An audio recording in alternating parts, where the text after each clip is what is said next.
तुमसे है धड़कने। ये कहानी है रुद्रांश चौहान और धड़कन की।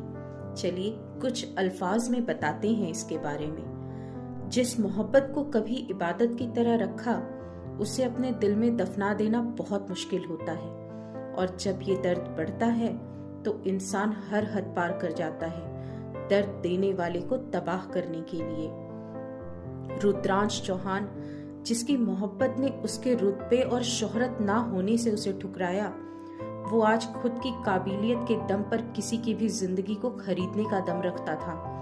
वहीं खुद की मजबूरियों में बंधी धड़कन खुद को बेवफा कहलाने का हुनर भी रखते हुए जिस्म के बाजार में खुद इश्क का गुनाह कर खुद को तोड़ रही है।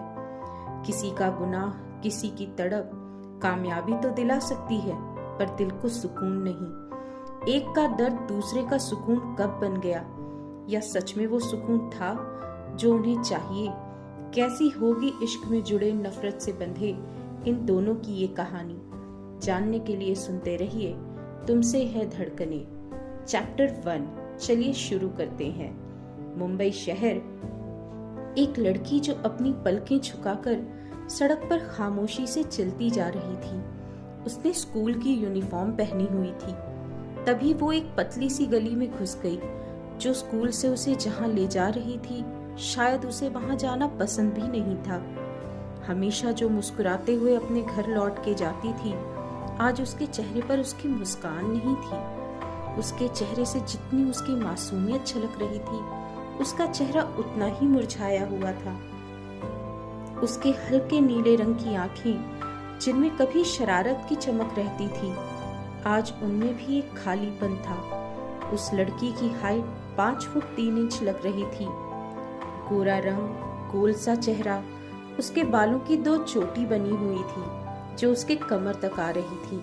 उसकी घनी काली पलकें, जिन्हें झुकाकर वो नीचे देखकर खामोशी से उस पतली गली में चलती जा रही थी। उस सुनसान सी गली में, जहां हल्का सा अंधेरा भी था, सूरज की रोशनी कम ही आ रही थी, वहां कोई उसकी कलाई को पकड़कर एक झटके में अपनी तरफ खींचकर एक कोने जैसी जगह पर दीवार से लगा के उसके ऊपर झुककर खड़ा हो गया। उसके दाएं और बाएं तरफ दीवार पर अपने हाथ रख लिए। अभी उस लड़की ने पलकें उठाकर नहीं देखा। शायद वो जानती थी कि उसके आगे जो खड़ा है वो कौन है। उसके सामने खड़ा शख्स, जिसकी हाइट 6 फुट 3 इंच थी, उसने ब्लैक शर्ट और ब्लू जीन्स पहनी हुई थी। दिखने में बहुत स्मार्ट था। वो दिखने में कोई स्मार्ट सा कॉलेज बॉय लग रहा था। उम्र 23 साल। उसका रंग भी गोरा ही था। उसके चेहरे पर हल्की बियर्ड थी। उसका चेहरा वी शेप में था। उसकी वो गहरी काली आंखें एकटक उस लड़की की तरफ देख रही थीं। वो उस लड़की की तरफ देखते हुए बहुत प्यार से बोला, धड़कन, क्या हुआ? आज इतना लेट क्यों हो गया स्कूल से? तुम्हारा आज 12th का एग्जाम था। तुम्हारी तो जल्दी छुट्टी हुई थी। सब चले गए। तुम 1 घंटा लेट क्यों आई? बोलो धड़कन, मैं तुम्हारा कब से वेट कर रहा था। ये कहते हुए वो लड़का धड़कन को गौर से देख रहा था। वहीं धड़कन, जो अब तक अपनी नजरें झुकाकर चुपचाप से खड़ी थी, अब उसने अपनी नजरें उठाकर सामने खड़े शख्स को देखा। वहीं उसकी नजरों को देखकर उस शख्स की मुस्कान पल भर में गायब हो गई। उसने जल्दी से धड़कन के चेहरे को अपने हाथों में थामा और उसकी आंखों में देखते हुए बोला, धड़कन, तुम्हारी आंखें ऐसी सूजी हुई और लाल क्यों हैं? तुम रो रही थी। क्या हुआ? किसी ने कुछ कहा? मुझे बताओ, किसकी हिम्मत हुई रुद्रांश चौहान की धड़कन की आंखों में ये नमी लाने की? मुझे बताओ क्या हुआ? ये सब कहते हुए वो धड़कन की आंखों में देख रहा था, और उसकी आंखों में देखते हुए उसका दिल बेचैन हो गया, क्योंकि धड़कन भी रुद्रांश की आंखों में देख रही थी। उसकी वो नीली आंखें हल्की सी लाल हो चुकी थीं, जिनमें नमी उतरी हुई थी। रुद्रांश की आंखों में देखते हुए वो नमी उसके गालों पर आकर गिर गई, और वो एकदम से सुबक सुबक कर रोने लगी। ये देखकर रुद्रांश ने उसके चेहरे को और ज्यादा अपने हाथों में थाम लिया। उसने धड़कन के चेहरे को साफ करते हुए कहा, धड़कन, बोलो, तुम क्यों रो रही हो? धड़कन, तुम कुछ बोलती क्यों नहीं? तुम जानती हो ना, मैं तुम्हारी आंखों में हल्की सी उदासी भी बर्दाश्त नहीं कर सकता, और तुम रो रही हो। धड़कन, तुम कुछ बोलती क्यों नहीं?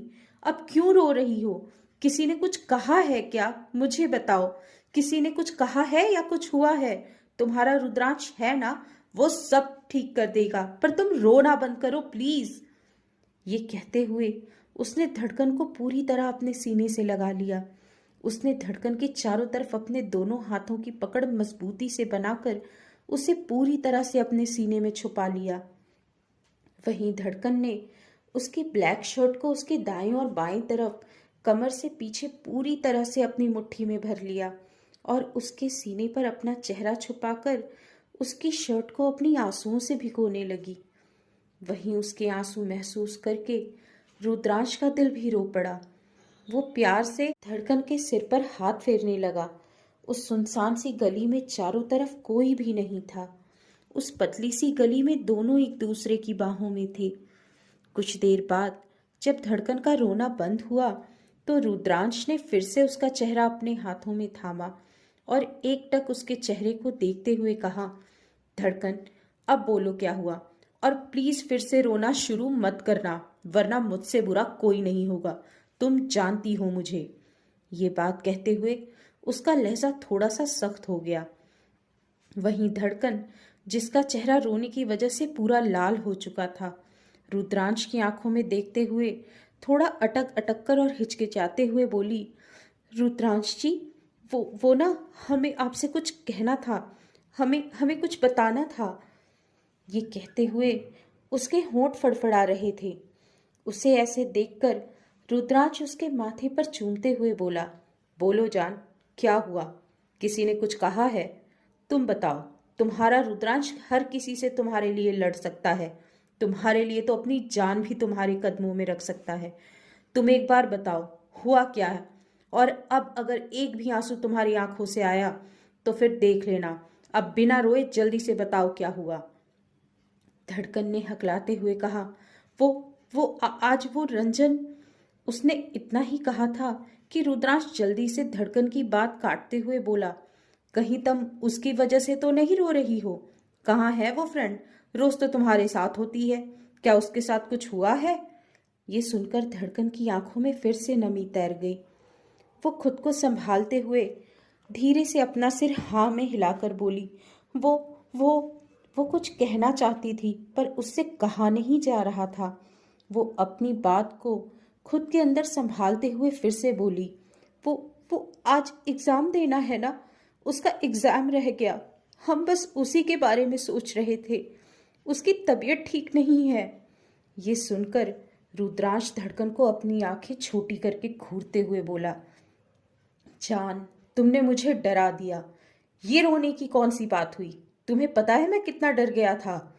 ये कहते हुए उसने धड़कन के दोनों हाथों को अपने हाथों में थाम लिया और आगे बोला, तुमने मेरी जान निकाल दी थी। तुम्हें पता है ना, मुझे तुम्हारा रोना नहीं पसंद। और क्या हुआ? उसका एग्जाम रह गया।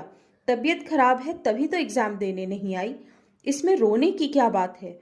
एक एप्लीकेशन दे देना। आई नो थोड़ा मुश्किल होगा, बट ट्राई करेंगे तो उसको एग्जाम देने देंगे। इसलिए तुम रोना बंद करो। चलो, बहुत टाइम हो गया।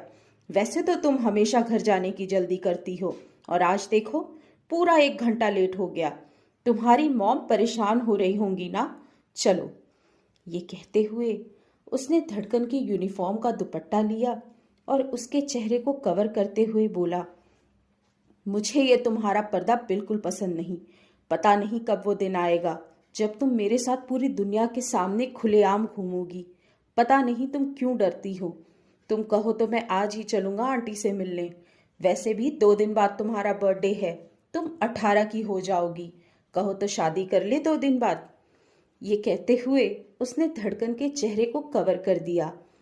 सिर्फ उसकी आंखें दिख रही थी। वहीं धड़कन खामोशी से उसकी बातें सुन रही थी। उसके दिल में तूफान मचा हुआ था। वो चाहकर भी जो कहना चाहती थी कुछ कह ही नहीं पा रही थी। उसको खामोश देखकर रुद्रांश फिर से उसकी नीली सी आंखों में घूरते हुए बोला, जान, आई ओके? कुछ और तो नहीं है ना जो तुम्हें कहना हो? और इस तरह से चैप्टर 1 फिनिश होता है। तो चलिए मिलते हैं आगे जानने के लिए कि आगे रुद्रांश और धड़कन के साथ क्या हुआ, क्यों धड़कन घबरा रही है रुद्रांश को छोड़कर जाने में, और ऐसी कौन सी बात है जो वो कह नहीं पा रही है। तो मिलते हैं नेक्स्ट चैप्टर में।